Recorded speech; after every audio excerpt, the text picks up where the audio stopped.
MMA True Believers. I am Jason Burgos for Sherdog.com, and I have the great pleasure of being joined by one of the very elite talents of One Championship.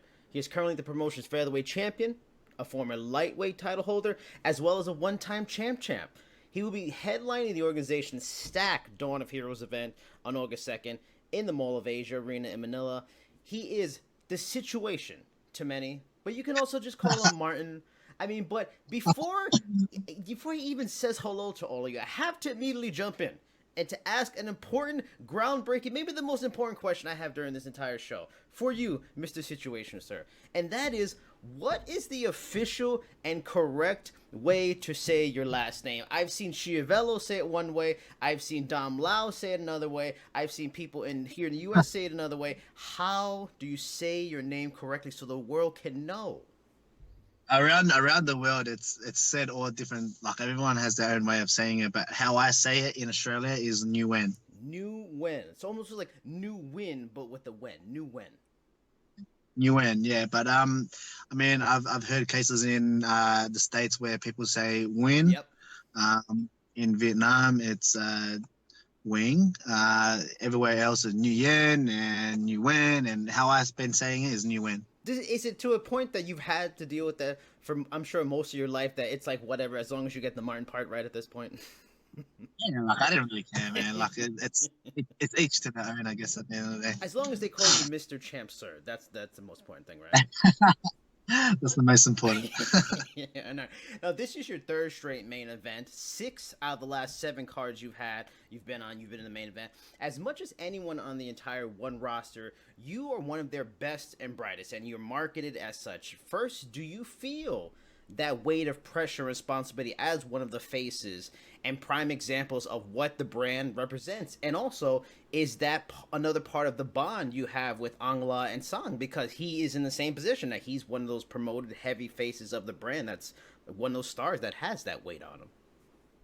Yeah, look, at the end of the day, being main event, being co-main event, it doesn't really matter, man. It's, for me personally, it's more of the fact of being able to compete on the world stage, like with the most elite, and being put on a pedestal to be main event. Sure, it's you get a kick out of it, saying, yeah, like I'm headlining like a stacked card, but ultimately it's not the main focus. The main focus is being able to showcase your skills at the highest level, and yeah, on the biggest cards available. All right, so you're being very humble. I respect that. You're a good guy. You're humble.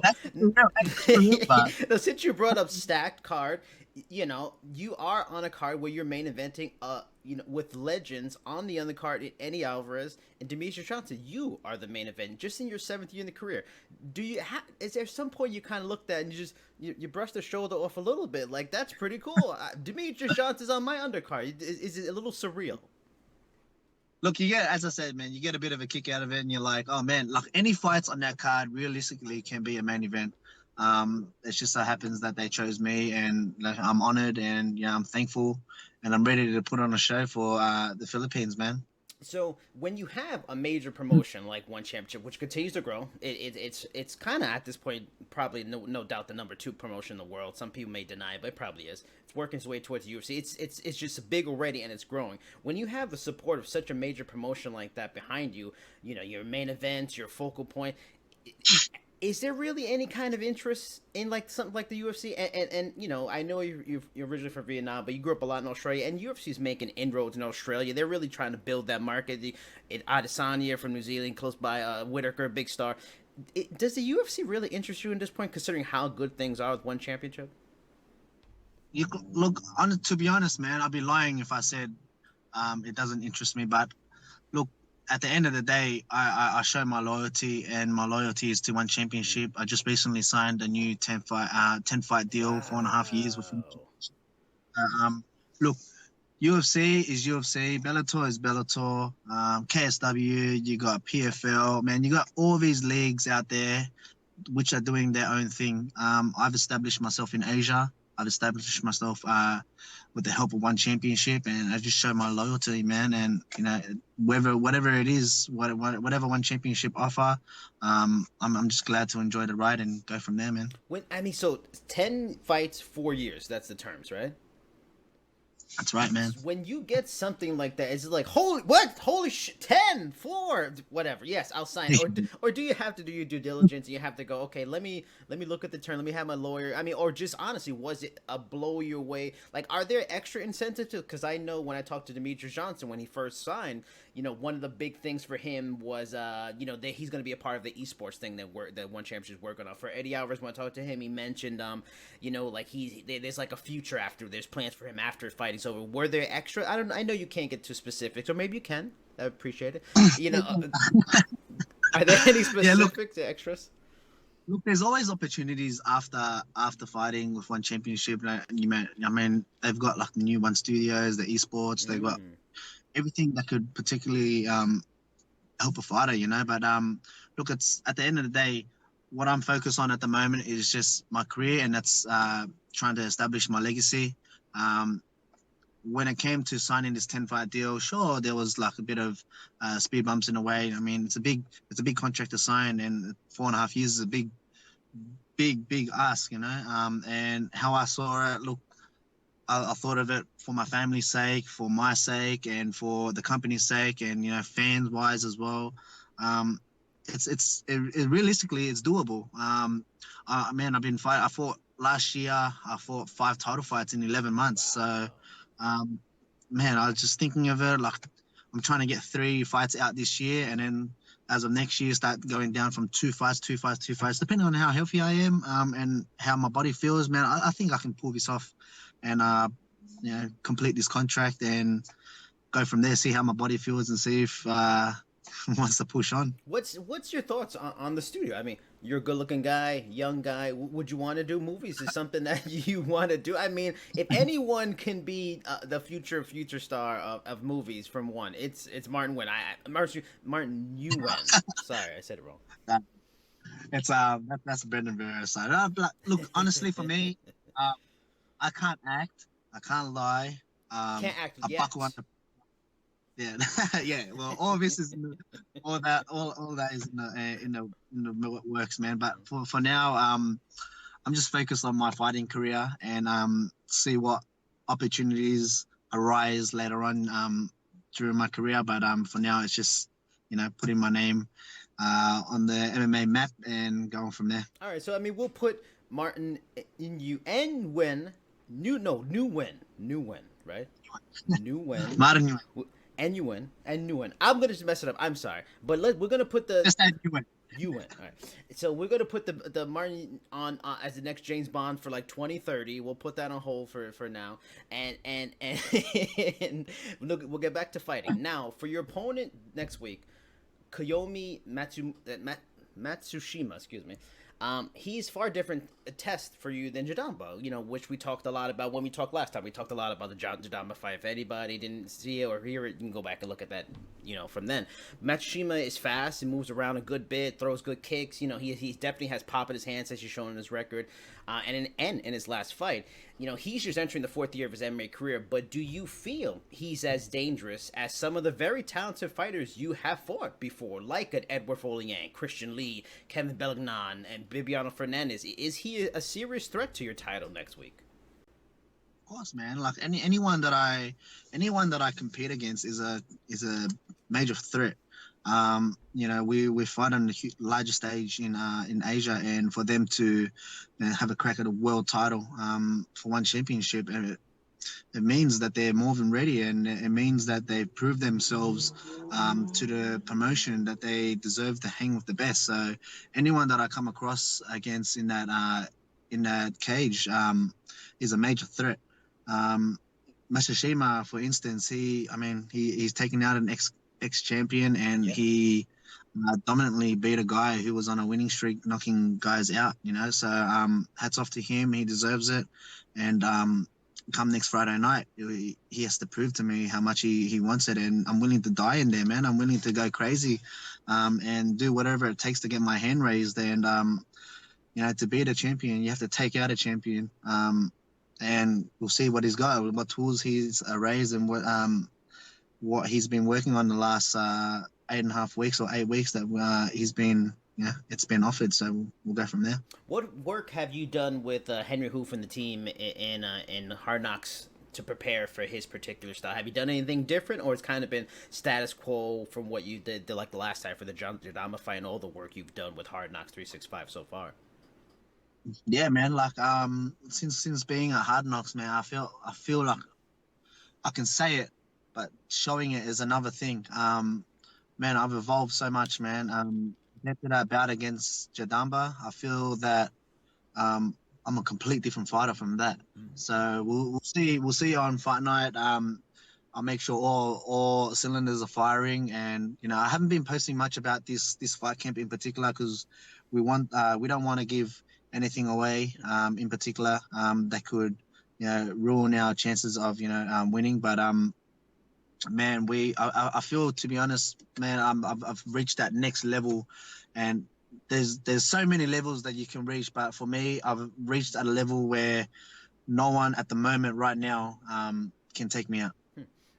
One thing we talked about a good bit when we talked the last time was the whole transitioning to training here in the U.S. and being away from your family, which is really tough for you. I mean, now you've done it a couple times now. Has it gotten any easier?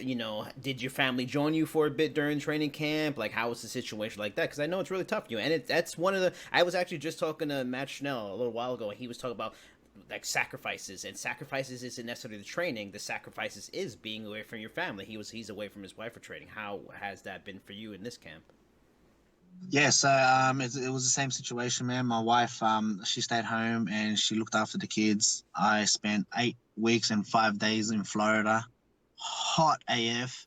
Um, More than every day, Australia, really. It's the humidity, right? dude. Right now in Australia, it's like degrees wise, it's like maybe 5 degrees, 8 degrees, cold as shit, which is I think Fahrenheit. Because it's winter there, right? It's summer here, winter there.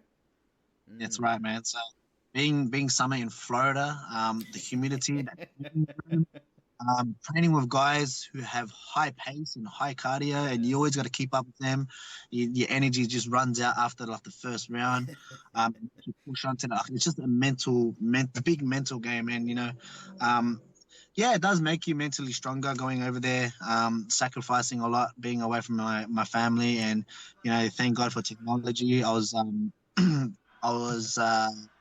FaceTiming them every day, and I was doing everything I can with them over the phone. I was talking to them, still liaising with them. They expressed how much they miss me, and I did the same thing. So we still spoke, and um, it was mentally challenging, but I think it's what shapes you and what molds you as a martial artist.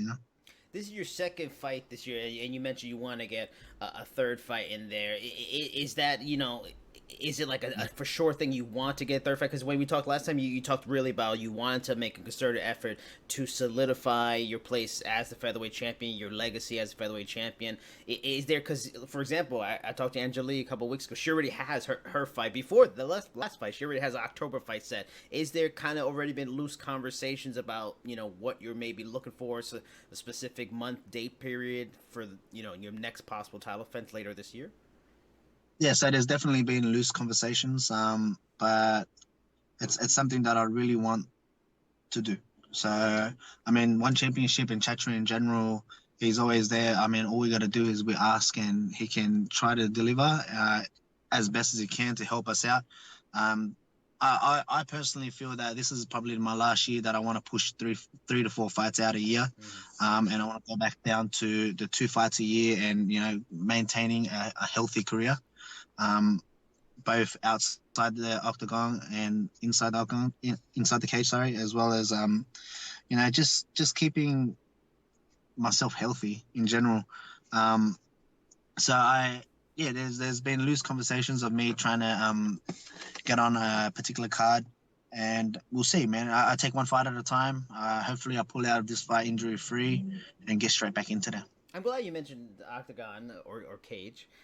Do you have a preference, cage or ring? Okay, circle, it's whatever it could be. Um, yeah, look, this next bout is going to be in the ring, so it's definitely something that I've fought in the ring before, but it's been a while, so it's something that I've gotten accustomed to training at Hard Knocks, because all free mat free open, free floor. So I barely used the wall. I barely used any cage work. So everything's been yeah, man, just mat space and scrambles and everything from there. Now I mentioned Angela Lee before. I talked to her brother a little bit before that, like a couple months ago, and of course he's still very interested in at another shot at the situation. You beat him twice. Would a third fight interest you more so for the possibilities to be a two-time champ, or do you the last fight with you two was close in the judges' eyes? Does a third fight interest you just because you like competing against him and he's a talented fighter? Is it both? Is it what's your interest in a possible third fight with Christian Lee for the lightweight title, maybe 2020? Look, to be honest, Christian, he's doing his thing. He just recently won the lightweight title. Congratulations. But look, that last bout with him was kind of like a turn off for me. Because there was so much hype behind it and so much things that came out of his mouth that he was going to do, which didn't deliver. So, I mean, I could say the same thing that I kind of didn't deliver as well. But it was just that a third possible rematch for me, man. It's something that has to spark a fire inside me to kind of accept it. But at the moment, as of right now, he's doing his own thing in a different division, and I'm doing my thing in my home division. And who knows? The stars might align. They might not. I mean, he's got a hell of a task ahead of him, and I have noticed that he's growing a lot. So I don't know if him making featherweight again, I don't see that as a possibility, but he can prove me wrong, and the future, I don't know what it will hold, but we'll go from there. Since you are face of the organization and have some influence, it's a tough question time. I have some tough questions for you, because because you're an honest guy. Recently one announced they will be forming a management agency. What are your thoughts on that? Is that something you would be open to being a client of? Does it worry you at all? Do you feel there might be conflict of interest when something like that comes out? What are your thoughts on that? Yeah, so I think that management company, it's more for commercial business. So like bringing in sponsorships and looking after an athlete outside of like fighting, because they try to make it as fighting is not everything. Yeah, we are martial artists, and that's where we were born and bred to compete against each other. But that company was brought up to bring in opportunities outside the cage, and I'm a part of that organization, One Elite Agency, and they have been looking after me, and I've done a commercial, I've done a few things with them, and everything's slowly coming together, man. Like they're doing their thing. My management company over in Australia, they're doing their thing. So I've got the best of both worlds.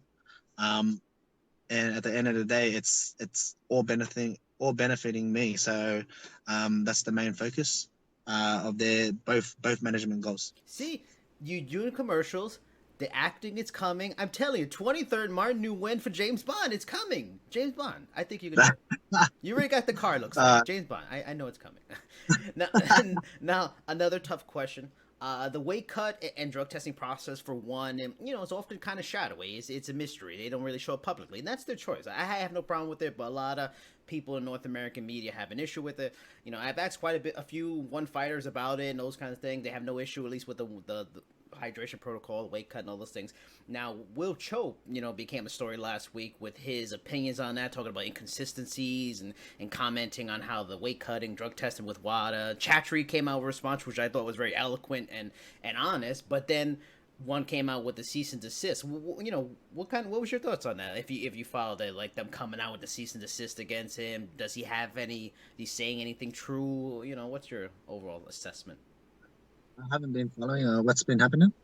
So he pretty much complained about that they said they're going to work with WADA, and that really hasn't been the case. And not everybody's making weight, and there's stuff going on in the back room. But Chatri said, it's a work in process. They're trying to work at the WADA. Have you ever heard anything in terms of like work with WADA? Have you ever been tested yourself by WADA? Any experience with WADA since they're kind of in the process of working with them more often?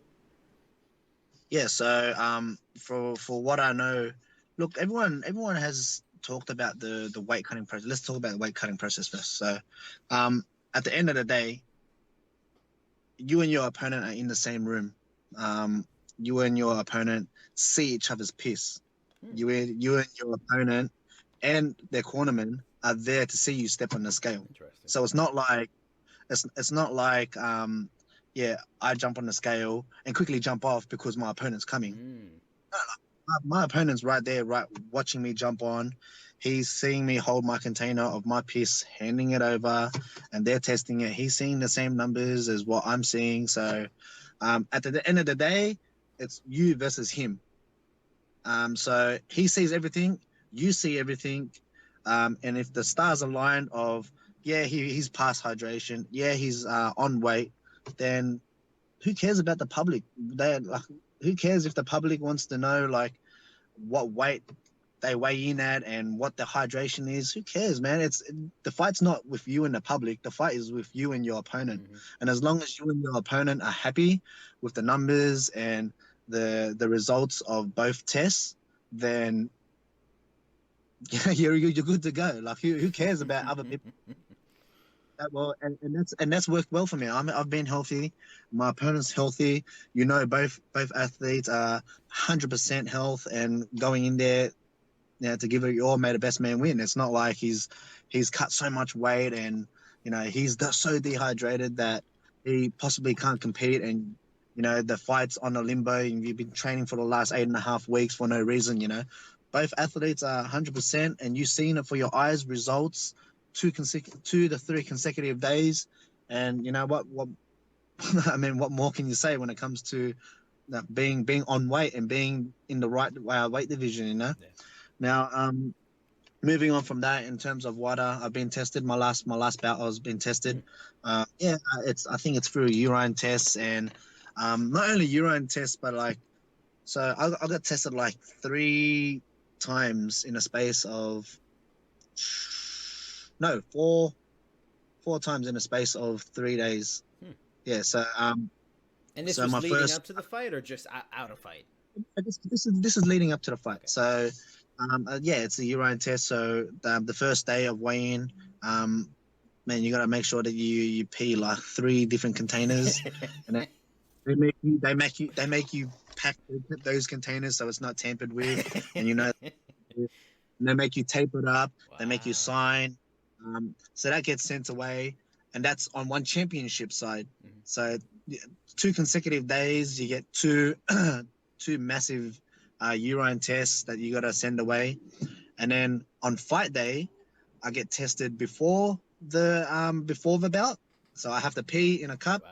And they test the urine for any types of drugs or PEDs, and then right after the bout, you walk out to the back and they test you again. Oh, all right. And it's all athletes. I mean, from what I know of. So, you're getting tested, so I don't care.